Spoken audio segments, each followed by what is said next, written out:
যে সমাজ নিয়ে চলাফেরা করি, ওই সমাজের মধ্যে যদি 100 ঘর থাকে, 100টা মানুষ থাকে, তাহলে কয়জন নামাজের দিকে, কয়জন কোরআনের দিকে, কয়জন হাদিস মানি, কয়জন কোরআন মানি, আমরা কয়জন আল্লাহর হুকুম মানি? আমি বলতে চাই, আমরা কয়জন নামাজ পড়ি, আমরা কয়জন রোজা রাখি, আমরা কয়জন হজ করি, আমরা যারা আল্লাহর হুকুম মতে চলি, রাসূলের তরিকা মতে চলি, আর যারা চলে না তাদের পরিচয়টা আপনারা নিজেরা বিরক্ত বাহির করে। আসেন এরকম? তাহলে যে ইসলামের জন্য আল্লাহর রাসূল সাল্লাল্লাহু আলাইহি ওয়াসাল্লাম নিজের দেহ থেকে রক্ত মুবারক থেকে রক্ত মুবারক ঝরাইতে পেরেছে, আল্লাহর রাসূল সাল্লাল্লাহু আলাইহি ওয়াসাল্লাম জীবনে একটা কথা মিথ্যা কথা বলে নাই, জীবনে একটা কথাও মিথ্যা বলে নাই। আল্লাহর রাসূল সাল্লাল্লাহু আলাইহি ওয়াসাল্লামের আদর্শ 1 নম্বরে ছিল, আমরা যারা দাওয়াত দেই আগে দেখতে হবে আমাদের আদর্শের দিকে।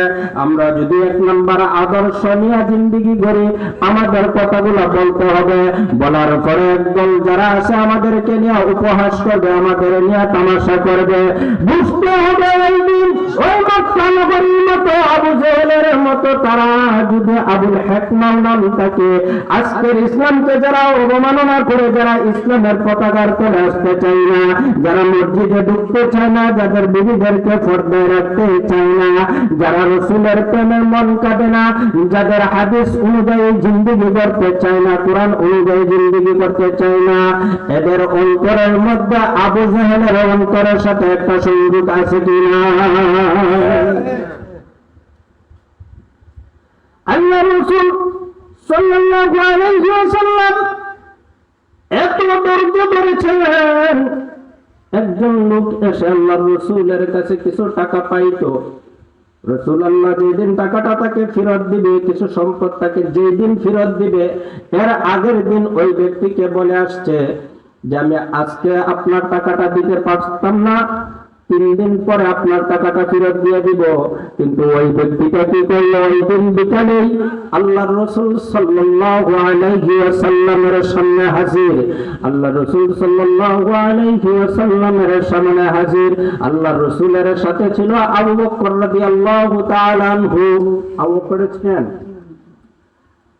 আল্লাহর রাসূল সাল্লাল্লাহু আলাইহি ওয়াসাল্লাম আবু বকর রাদিয়াল্লাহু তাআলা আনহুকে নিয়ে যখন রাস্তা দিয়ে হাঁটতেছে, ওই পাওনাদার ব্যক্তি আল্লাহর রাসূলের সামনে আসলো। আসে আল্লাহর রাসূলকে বেইজ্জতি করার জন্য আল্লাহর রাসূলের কলার ধরে একটা টান দিয়ে জমিনে ফেলাইয়া দিল।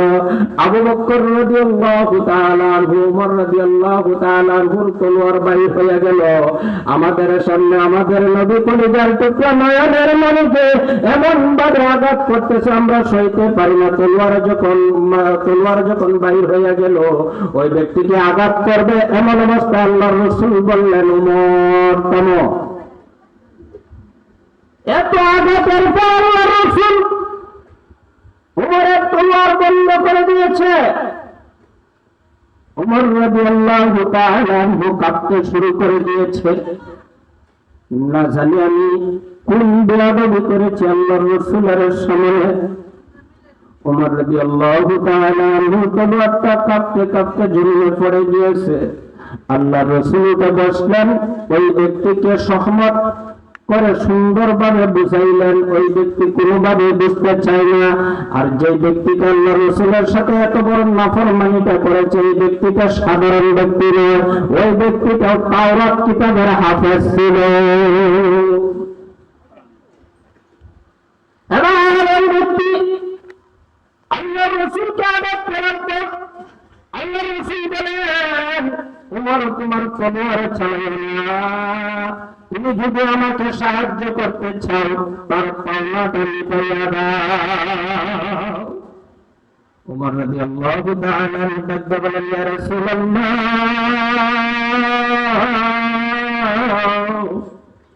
আপনার কাছে পাওনাদার ওই ব্যক্তি, আপনার পাওনা মেটানোর জন্য সম্পদ নয়, শুধু আমি ওমরের জীবন দিতে রাজি আছি। আবার চিন্তা করেন, রাসূলের প্রেমে সাহাবীরা কতটুকু বিমূঢ় ছিল। আর ওই রসুলের মতো তুমি নামাজ পড়ো না, আবার আল্লাহ রসুলের দাবিদার তুমি সুন্নি হিসেবে দাবিদার হয়ে দাঁড়াও। আগে রসুলের প্রেমে নামাজ আদায় করতে হবে, রসুলের সুন্নার প্রেম থাকতে হবে, সুন্নতের উপরে তোমার থাকতে হবে, ঠিক কিনা? সুন্নত দিয়া, নামাজ দিয়া, রোজা দিয়া, হজ দিয়া, যাকাত দিয়া, আমল দিয়া তুমি আহলে সুন্নাত ওয়াল জামাতের দাবিদার হইবা। আর শুধু মুখে মুখে আহলে সুন্নাত ওয়াল জামাতের দাবিদার শুধু মুখে মুখে বলবা চলবে না। তোমার মধ্যে টুপি নাই, তোমার মধ্যে নামাজ নাই, মুখে দাঁড়িয়ে গায়ে পাঞ্জাবি নাই, তোমার মধ্যে কোনো আলো নেই, তুমি যদি সুন্নি দাবি করো আল্লাহ রাসূল তোমাকে সুন্নি হিসেবে কবুল করবে না। তোমার মধ্যে আমল থাকতে হবে, আল্লাহর হুকুম মানতে হবে, সুন্নতের আমলগুলা আল্লাহর হুকুমগুলা যদি থাকে ওই দিন তোমাকে পুষে বাহির করা লাগবে না।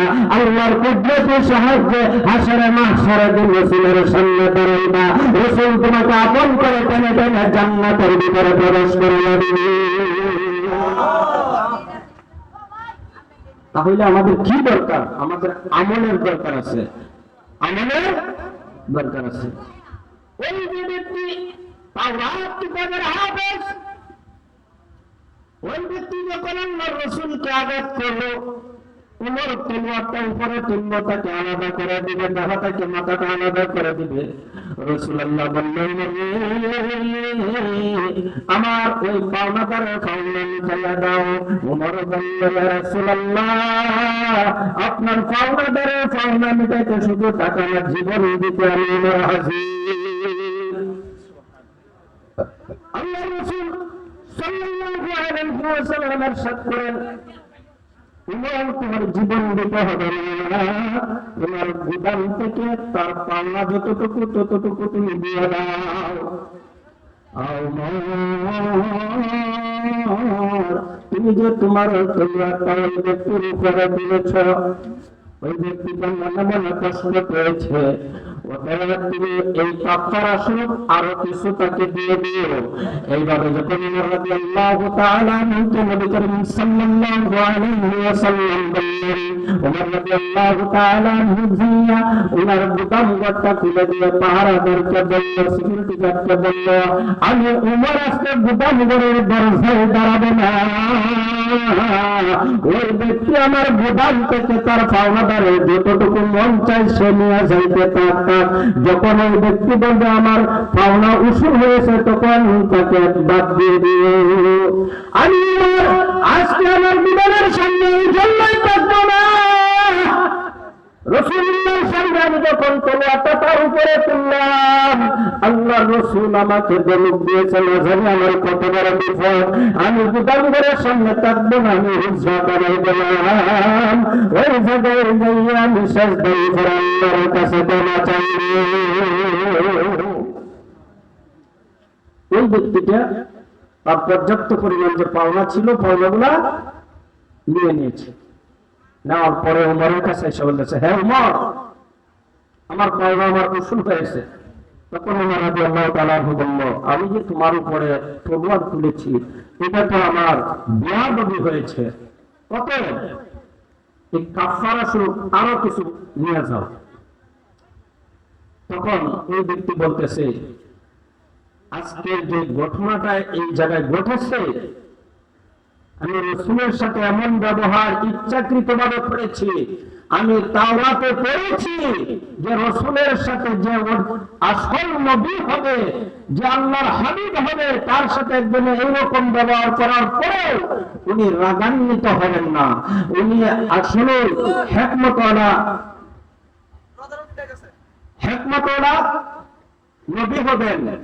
উনি কাউকে আঘাত করতে পারে না, হাতে না, মুখে না, ব্যবহারে না, কোনোভাবে না। আর আমরা সেই নবীর উম্মত হওয়ার পরে আমাদের মধ্যে সেই হিকমত কোথায় চলে গেল? আজকে আমরা মসজিদ পর্যন্ত পরিচয় নাই, একজন মুসলমান তাকে সালাম দেওয়ার মতো আমাদের অবস্থান নাই। কে মুসলমান কে হিন্দু বুঝতেও পারি না। পাশের এলাকার বিশাল ভাষা, হিন্দু মানুষ আছে অনেক, মুসলমান আছে, হিন্দু আর মুসলিমের পার্থক্যটাই বুঝতে পারি না। হে মুসলমান, এখনো জাগ্রত হও, তুমি তুমি মরার পর তোমাকে তো জানাজা দেওয়ার প্রয়োজন। তুমি যখন এক জায়গায় যাইবা, হঠাৎ করে যদি তুমি মারা যাও, তুমি মুসলিম না হিন্দু পরিচয়টাই খুঁজে পাওয়া যায় না। আর যদি তোমার মুসলিম পরিচয় খুঁজতে যায়, তাহলে তোমাকে প্রথম বেইজ্জতি করে তখন তোমাকে মুসলিম পরিচয়টা খুঁজে পাইতে হয়। আমি অনুরোধ করবো প্রত্যেকটা মুসলমান ভাইদেরকে, আমরা যেন সেই হিংসা, নিন্দা, অহংকার, মুনাফিকি বাদ দিয়ে ইসলামের উপরে কঠোর থেকে আমল করে আল্লাহর হুকুম মানে, তাহলে আমাদের দুনিয়ার জিন্দগি ভালো হবে, আখিরাতেও শান্তি হবে। নতুবা আমাদের আখিরাত আমাদের ভালো হবে না। আল্লাহ রাসূল সাল্লাল্লাহু আলাইহি ওয়াসাল্লাম ইরশাদ করেন, আমি যখন এই দুনিয়া থেকে উফাত হব, আমি যখন কবরে যাব, আমি যখন রওজায় চলে যাব, তখন এই ইসলামকে ধরে রাখবে কারা? এই ইসলামকে ধরে রাখার জন্য আমার নবুয়তের দরজাটা বন্ধ হয়ে যাবে সঠিক, কিন্তু আল উলামা ওয়ারাসাতুল আম্বিয়া, আমার ওয়ারিসদার হিসাবে আলেম উলামারা সেই কোরআন সুন্নাহর কথাগুলো ধরে সাধারণ মানুষের কাছে পৌঁছাবে। আর যখন তারা এই ইল্লাল্লাহু মুহাম্মাদুর রাসূলুল্লাহ সাল্লাল্লাহু আলাইহি ওয়াসাল্লাম, আল্লাহু আকবার, ইয়া রাসূলুল্লাহ, শুভেচ্ছার স্বাগতম, আদালতের আগমন, শুভেচ্ছার স্বাগতম, নাগনিপাড়ার পক্ষ থেকে লাল গোলাপ শুভেচ্ছা, নাগনিপাড়ার পক্ষ থেকে লাল গোলাপ শুভেচ্ছা, নবযুগ সংগঠনের পক্ষ থেকে লাল গোলাপ শুভেচ্ছা। আলহামদুলিল্লাহ, আমাদের কাছে আমাদের সম্মানিত প্রধান অতিথি, সারা বাংলা আন্দোলন সৃষ্টিকারী, ভারত বাংলা ভ্রমণকারী, বাংলার দ্বিতীয় তুফাজ্জল হযরত মাওলানা কারি সালাউদ্দিন হোসেন তুফাজ্জল নরসিংদী ভৈরব হুজুর আমাদের কাছে চলে আসছেন। আপনারা যে সেখানে আছেন সকলে মেহেরবানি করে মাহফিলের কাছে চলে আসুন, প্যান্ডেলের ভিতরে চলে আসুন।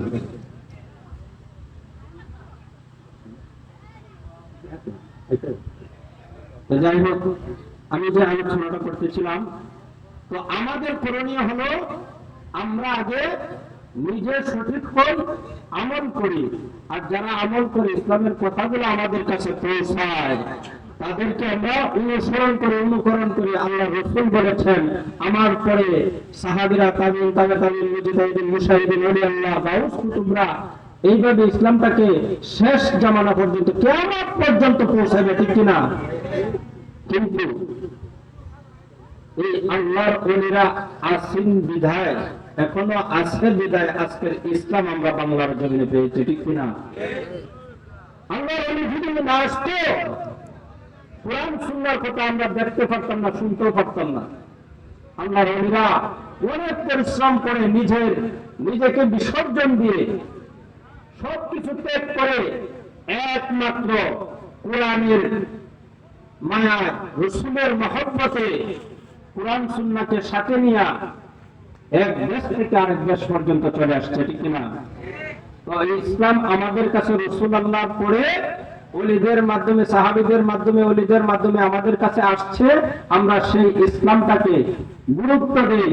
আমাদের এই ইসলামকে, যদি আমার অসুস্থ হয়, আগে চিকিৎসা করার দরকার, নিজের চিকিৎসা করার দরকার, চিকিৎসা করে আমার নিজেকে শেষ করার দরকার নেই। একটু বলে যায় ইশারাতে, যারা সেই ইসলামকে মহব্বত করে তারা আল্লাহর ওলিদের উপরে কখনো হামলা করতে পারে না। যারা ইসলামকে, কোরআনকে বের করে, যারা হাদিসকে মানে, যারা নবীকে মানে, যারা নবী অনুসারী, তারা কখনো আল্লাহর ওলিদের উপর হামলা করতে পারে না। একদল আছে যারা আমাদের মতো হয়েও এই ওলিদের উপরে হামলা করতেছে। বলবেন ওলি তো মারা গেছে, ওয়ানের উপরে বাঁধতেছে না। অনলাইনে দেখেন, যারা অনলাইন চালান, একটা মাসার যখন বাংলো, তখন লক্ষ্য করে দেখলাম, ওই এলাকার মানুষের কাছ থেকে জানতে পারলাম যে ওই মাজারের ভিতরে যিনি আছেন 275 বছর যাবৎ ওই মাঝারের ভিতরে উনি আছেন আল্লাহর ওলি, অথচ ওলির লাশ তো পছন্দ করবে দূরের কথা, কাফনের কাপড়টা 275 বছরেও পুরাতন হয় নাই।